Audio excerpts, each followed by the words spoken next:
Do note that the incorrect examples are exaggerated on purpose so that the issues are easier to see. In my opinion, the correct examples do properly show what they are meant to show. However, they are in no way perfect. As an exercise, see if you can spot issues with my form in the correct examples. If you do, leave a comment down below. In this and the next two episodes, I will be explaining how to adapt the basic body mechanics and cutting theory to more complex cuts. I will be using the specialty cuts in the Lichtenauer system as an example, as those are something I'm familiar with. Even if you don't study the Lichtenauer system, the theory will still be useful for you. I will be starting with the Schielhau, as in my opinion it is the simplest of the three cuts we are going to go through. Here is a short explanation of the technique to those who are not familiar with the Schielhau, and for those who are, this is my interpretation of it. There are basically two versions of the Schielhau. One is done as a counterattack against a descending cut.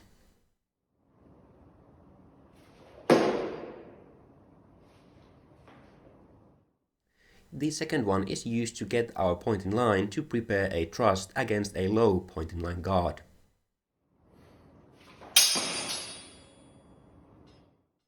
Or as a cut to the hands of an opponent in a low point in line guard.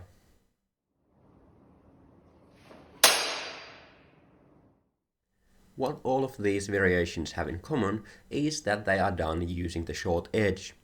They also start from the dominant shoulder. I split these variations to two different techniques based on the movement pattern used. I call these the high Schielhau and the low Schielhau. The countercut variant is the high Schielhau and the point in line one is the low Schielhau, though the names are a bit misleading. You can actually do a high Schielhau to a low target,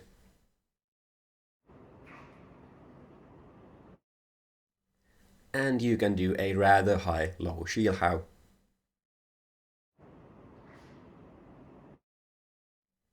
The names are based on the examples in the manuscripts.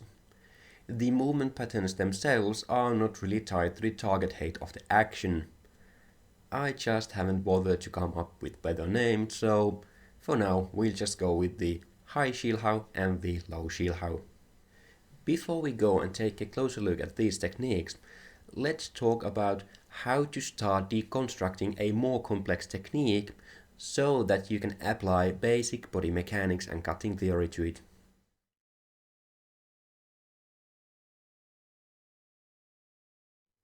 As explained earlier in the series, the basic long edge cuts are mechanically the optimal way to cut with a longsword. Every other way to cut is going to sacrifice something. It might be power generation, structure, trajectory, or something else. When you start to interpret a more complex cut, you need to think about what you are gaining. If the answer is nothing, you are better off just using a basic long edge cut. In the case of Schielhau, you gain the ability to close off the most obvious line of attack for your opponent while still being able to deliver an attack of your own. With the high Schielhau, you close the line to the non-dominant side of your head while still being able to deliver a descending cut of your own. With the low Schielhau, you are able to take the center line and thus prevent your opponent from delivering a straight thrust. With this action, you either get your point in line and thus are able to deliver a thrust of your own, or you are able to deliver a cut to the hands of your opponent. We need to perform the technique with the short edge, so we need to change our grip. Because of this, we will be sacrificing some of our structure. Now we get to the point where we have to start thinking about how can we achieve the technique without sacrificing too much of our structure because of our grip. Now we get to the interesting part, how to deconstruct a technique like this. I like to start from the end. Generally, we have at least a rough idea what we are trying to achieve. This gives us our endpoint. In the case of a high Schielhau, we know that we need to deliver a cut with the short edge. We also know that we have to be able to catch a descending cut to the non-dominant side of our head, while simultaneously delivering the cut of our own to the head of our opponent. From here, we can start to construct an end position which fulfills all of our requirements. Naturally, this can take a lot of trial and error. Now that we have our starting point in the end position of the cut, we can then start working our way back to the start position of the cut. The reason I like to start from the end is that from there the next step is rather clear. We need to backtrack a cut. And as a cut needs to travel in a straight line, this is rather simple. During this step, you might notice that you can't get straight to your desired starting position. If you can, then great, that was easy.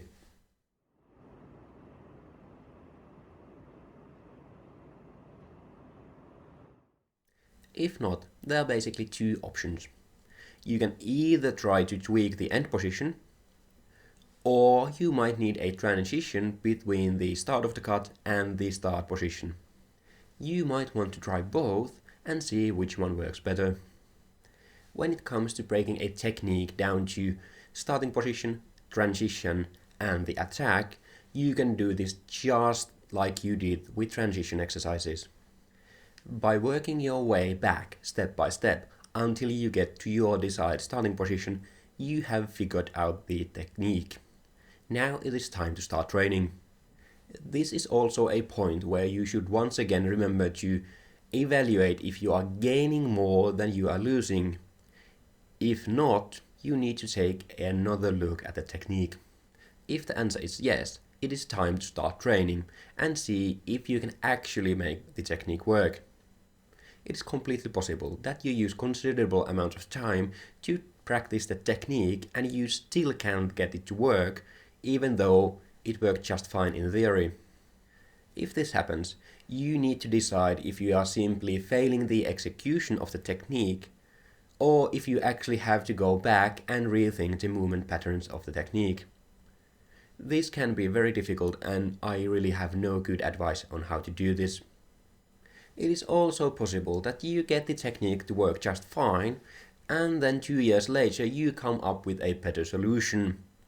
This has happened to me, and it is just the nature of trying to interpret the teachings of hundreds of years old texts of dubious accuracy. Now that we have the theory part out of the way, let's see how to actually do this in practice. Let's use the low Schielhau as our first example.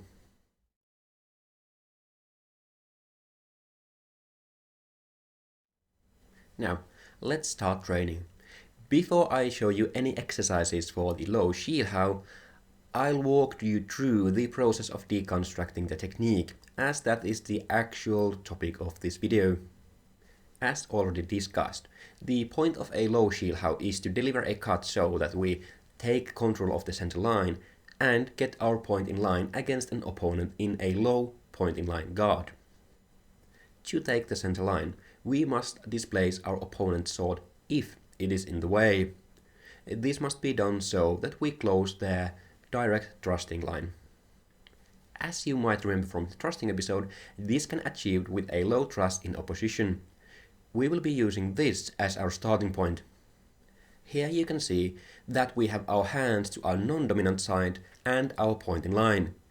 This closes our opponent's direct thrusting line to us.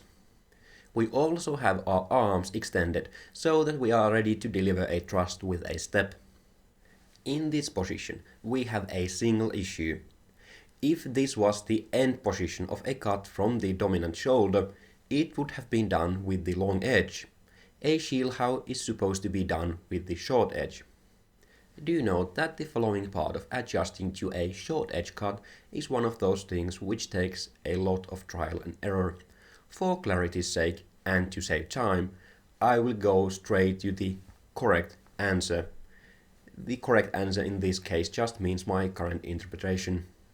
As with all interpretations, this is subject to change if I ever come up with or run into a better way of doing this. You can assume the same is true for everything shown in this episode. The first thing to do is to just turn the sword so that the short edge is in line with the possible cutting trajectory. By now, you should be able to notice a big issue with this position. Our wrists are in a very vulnerable position. To fix this, we transition to a thumb grip. To me, a thumb grip simply means that we have rotated the sword in our hand so that the edges are no longer in line with our forearms. This is our end position. Note that our non-dominant hand must be outside our hip when seen from the front. This ensures that we are properly closing the thrusting line of our opponent. We want to have our non-dominant arm in line with the edges. This ensures that the point stops in line as the pommel simply can't come through our hand and forearm. Our dominant hand is basically just a cup holding the sword. You must stand so that your non-dominant hand is a bit lower than your dominant hand. This ensures that the point stays in line. If your non-dominant hand comes up, so does the pommel, and thus the point sinks down. The base of the thumb of our dominant hand must be so that it is at least somewhat in line with the edges. This allows our dominant hand to provide structure to drive our sword through our target. If there is nothing behind the grip when cutting, it is very likely that our dominant hand grip will not hold. As we now have an end position which seems to be structurally sound and fulfill our requirements, we can start to work our way back to our start position. In this case, our starting position is a on-the-shoulder guard on our dominant side. Do note that once again, I'm ignoring stepping. In this case, it is rather easy to backtrack our way to our starting position. Do know that we need a rather steep cutting angle to end up in the correct position. Note that now we stand in a guard with a rather weird grip. This grip is rather unoptimal for most things, but it allows us to deliver a proper low Schiehlhau. We are going to add a grip transition later, but for now we are going to stay with the start simple part of the basic training principle. From here, the cutting part is rather simple as you can already do a descending cut and stop the point in line. The good thing about our new grip is that it allows us to bring our hands quite low and still keep the point in line. This makes it way easier. Stand in the starting position, already in a thumb grip. Cut just like you would cut a descending cut, but use a rather steep angle. You can extend your arms a bit lower as you are aiming for a low target. Stop the point in line. Notice that you can bring your hands quite low because of the grip. This is basically just a descending cut with a specialty grip, so I will not go through the normal issues descending cuts have.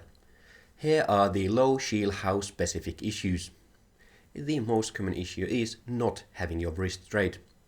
Quite often people turn their wrists to get the edge aligned. Remember to have a good thumb grip and keep your wrist straight. The second common issue is letting the pommel come up because your non-dominant hand is offline, or because you do not have the non-dominant hand low enough. Both of these issues let the point sink. The last common issue is cutting at a too shallow of an angle.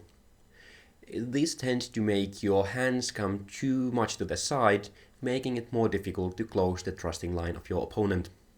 As I said, I think this is the easiest of the thumb grip cuts in the German system. This is because, at its core, this is just a basic descending cut. When it comes to cutting tatami with the low Schiehlhau, there is nothing special with it. Just do the cut as you would do it without tatami.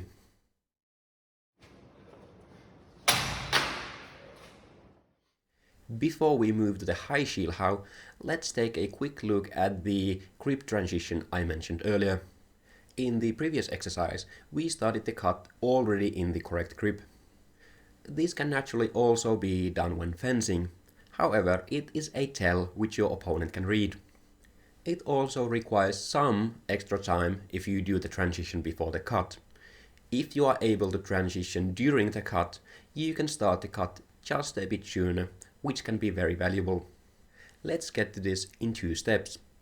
First we learn how to do the grip transition easily and before the cut, and then we bring the same movement pattern to the cut.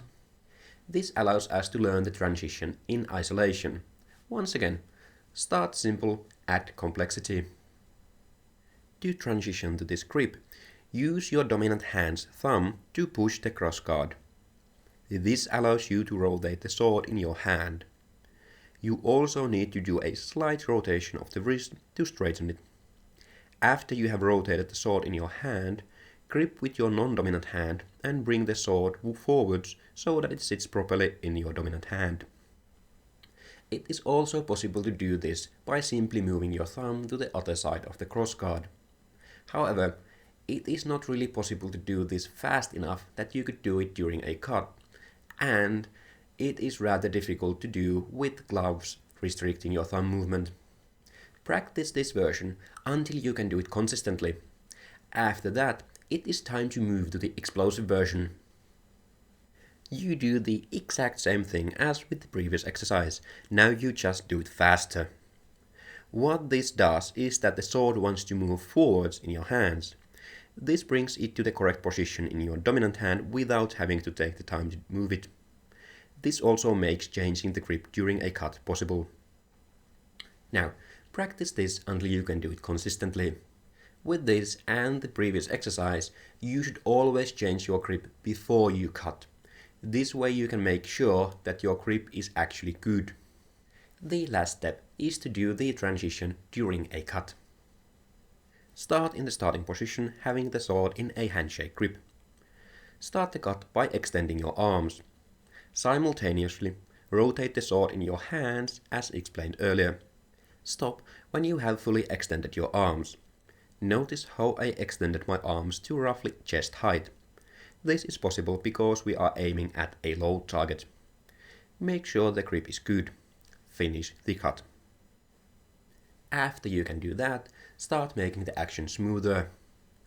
Always make sure that you have your edge aligned and a proper grip way before your imaginary target. And that was the low Schilhau. As always, remember to practice the cut with a step. Before we get to the high Schilhau, go and tap that like button and subscribe if you haven't already.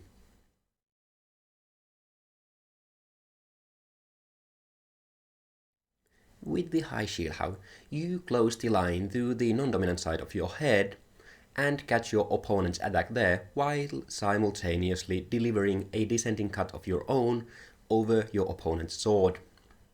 We should also have our arms straight and high. As with the low Schilhau, we should do the cut with the short edge. We fulfill a good amount of these in the end position of an dominant side ascending cut. We close the attack line to the non-dominant side of our head and we have our arms straight and hands high. We could also technically initiate the ascending cut from our dominant shoulder, though we would end up very close to a horizontal cut. What we are missing is a very important part: delivering a descending cut of our own with the short edge of the sword to the head of our opponent.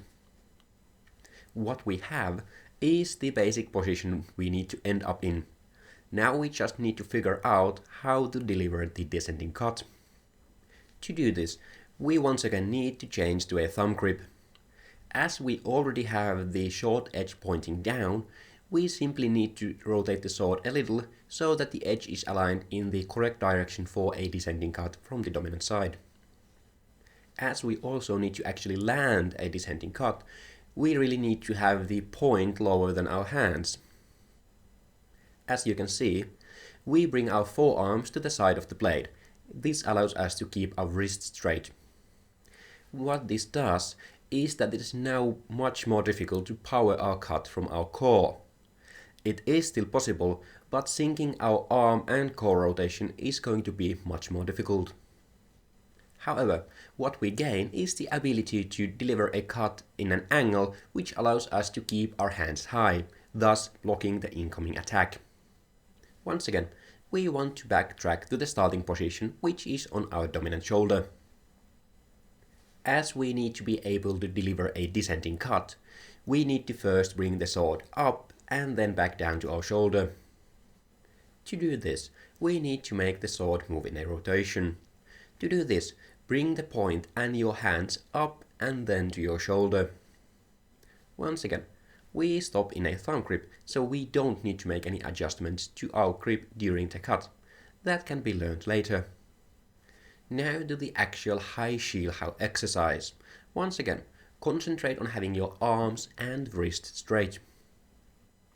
Stand in the starting position as explained earlier. Extend your arms so that your hands are at level with or higher than the top of your head. The point of the sword should point up or slightly forwards. Rotate around your spine and cut down so that the point comes lower than your hands. Your hands should stay at face level or slightly higher. It is important that your arms are more or less in line with the flats of the blade. How much they need to be in line with the flats depends on your specific cutting angle. This allows rotation around your arms to produce a cut. This is what makes a high Schilhau possible. As you can see, we are mostly creating rotation around our arms instead of our shoulders. In addition, we are also creating rotation around our spine. These two, at least in my opinion, are harder to sing than rotation around our spine and shoulder. This is where most of the issues with this specific cut come from. People tend to have too much core rotation.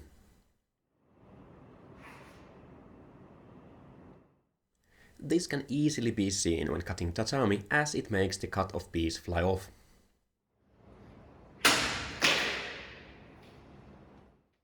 Other than that, the issues tend to be related to having a poor grip. Just as with the low Schilhau, remember to have your wrist straight. As with any other cut, you start in steps and then start to make the action smoother until it becomes a single action. To transition from a handshake grip to a thumb grip, you do exactly the same thing as with the low Schilhau. This time you just need to rotate the sword less, roughly 90 degrees, so that you have your arms more or less in line with the flats of the blade. After you can consistently transition to a proper grip before the cut, you then want to learn to do it during the extension portion of the cut. As with the low variant, change the grip during the extension. Stop to make sure you have a proper grip, then cut. After you can do that, once again start to blend the actions in until you have a one smooth action. And that was a rather quick look at the Schilhau, but it should be enough to demonstrate how to adapt basic cutting theory to more advanced techniques. In the next episode, we will be taking a look at the Kramphau as it has its own quirks.